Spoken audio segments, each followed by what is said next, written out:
CNS being like the bigger issue here because, that's our engine, that's our everything. It controls our entire body. So if there's fatigue here, even if, you don't have damage going on somewhere else, it's going to affect function of those muscles, whether or not the muscle itself is actually damaged in any way.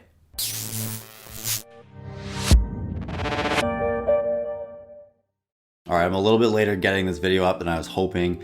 Busy work week, a lot of new athletes coming in. I've gotten to this point where I'm trying to do my workout, but then also make a video at the same time, and it's not ideal. I need to plan those things a little better, but here we are. I literally just get home from work. It's 9 p.m. I've been at the gym all day, but I wanted to get this out to you guys because I've been slacking a little bit. But when I checked my page, I actually noticed I had a handful of new subscribers. So I really appreciate that, guys. If you saw my page and thought, wow, this guy makes kind of okay content, and you hit that sub button, I appreciate that a lot. If you're one of those people, let me know in the comments below. Welcome to the page. Gonna get lots of new stuff out knowing that you guys are liking what you see. So today I want to talk about something that's not exactly a myth, not like the video I made a couple weeks ago. I'll put that in the corner there. So this is a style of training, not even really a style of training, but it's something that people generally don't fully understand and misapply, and works for a certain group of individuals with certain goals. Outside of that, it's a recipe for disaster. Because if you're a personal trainer or a strength coach and you fully understand this, then chances are when you actually do apply it, it has a certain purpose. But then at the same time, there's this, grind culture that people just have to get after it and crush themselves every time they get in the gym. And that's when it's often misapplied and can lead to kind of a downward slope in progress. And I know there's going to be a bunch of, gym bro hardos in the comments talking about how, man, you're just lacking mental toughness. You just don't want it enough. Yeah, I actually do want it. And that's why I'm not doing this actually. All right, so without further ado, let's talk a little bit about training to failure. And what I mean by that is that when you're performing a set of any number of repetitions, you are performing the maximal amount of reps that you could possibly do with that weight. If you're using a weight that you could do 10 reps with, you're doing 10 reps with it. There's nothing left, emptying the tank. This has a purpose. There is a place for this. However, more often than not, for the majority of people, training to failure regularly is going to be very counterproductive. And this applies to both building muscle and improving strength.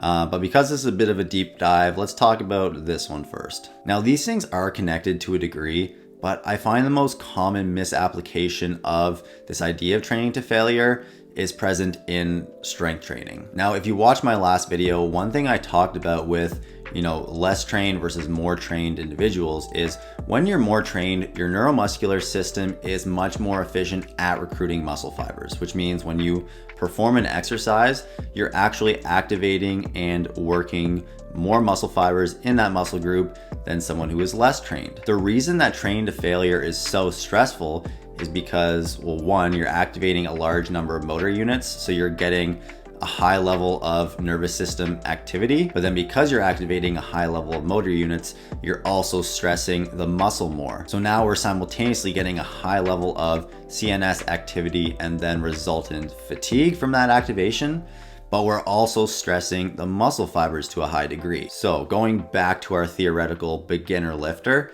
it's not going to be as stressful. As a new lifter, you're not going to experience as much stress from training to failure. You can really only stress yourself so much within your neuromuscular system's capacity. Now, if you're someone that's really highly trained and you can activate a high number of fibers, if you're continuously going to failure, you are absolutely crushing your neuromuscular system every time you get in the gym. Plus, you're accumulating a lot of mechanical fatigue. You're crushing those muscle fibers as well. And it's really difficult to simultaneously recover from both those things. CNS being like the bigger issue here because, that's our engine, that's our everything. It controls our entire body. So if there's fatigue here, even if, you don't have damage going on somewhere else, it's going to affect function of those muscles, whether or not the muscle itself is actually damaged in any way. And that's why we have this concept of progressive overload. We're starting at a certain point and we're progressively adding weight slowly and pushing the limits, raising that relative intensity.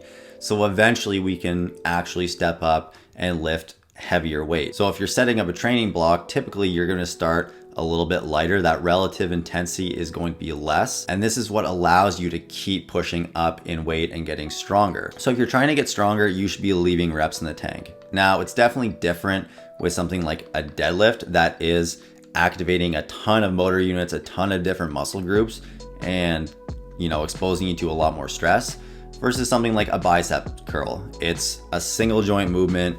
There's a smaller number of motor units being activated, so it's not a lot of stress on your nervous system.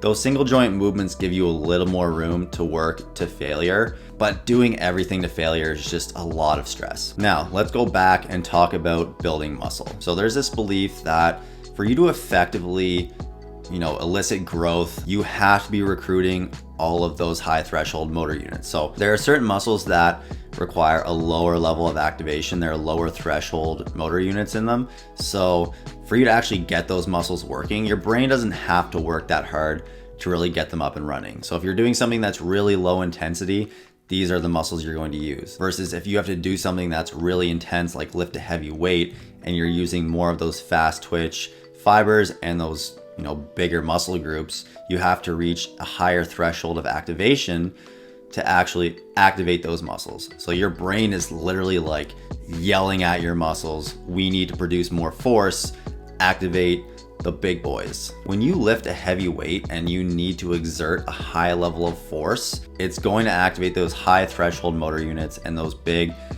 stronger fast twitch fibers.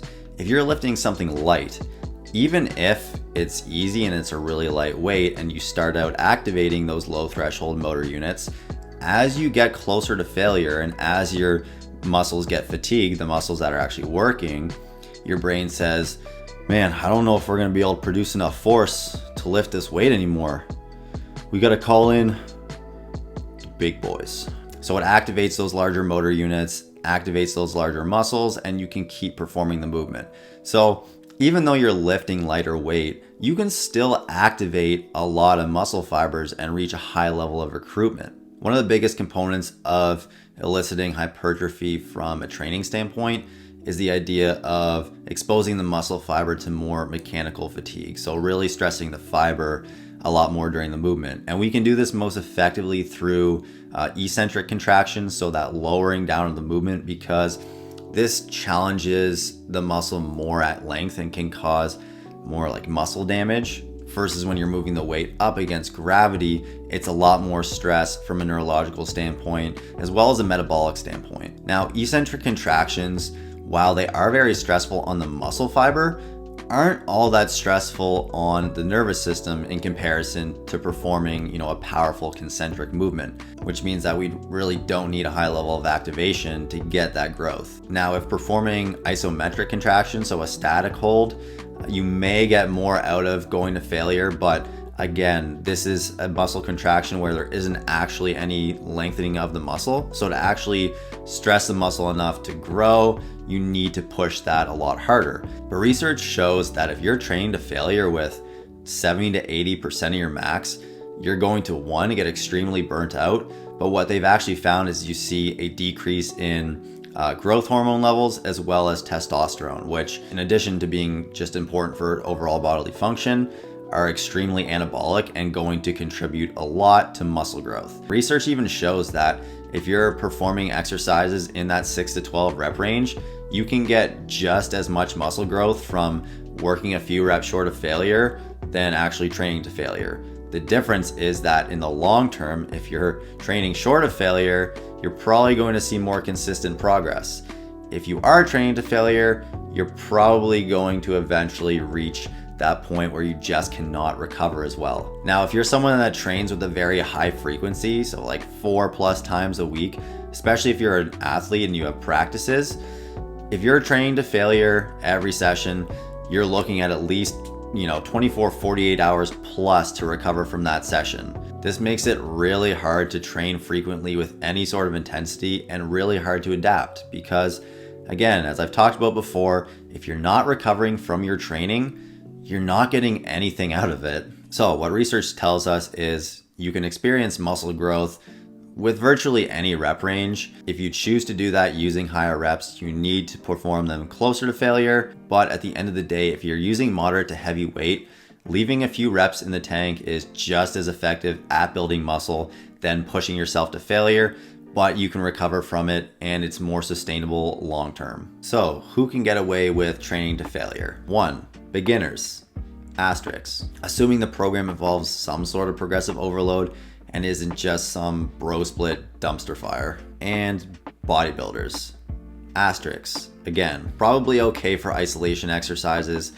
Would definitely avoid doing it with big compound movements. So if your goal is to be anything other than a giant piece of meat, I would recommend leaving more reps in reserve and progressively overloading, adding more weight, and pushing yourself towards the end of a training phase before then dropping down the intensity and starting over with, whatever your next training block involves. All right, hopefully you're able to pay attention to that entire video, but I'm hoping that you will be able to take this and implement it in your own training. Please, if you found this useful, I would super appreciate it if you could drop a like or a comment below and hit that subscribe button if you want to see more videos, because you are literally the reason I make these videos. And if you're someone that religiously trains to failure, let me know in the comments. I want to hear about your training experience, what type of training you do, how you're recovering from it, and even how that's maybe changed for you over the course of your training experience. Because at the end of the day, this is real life.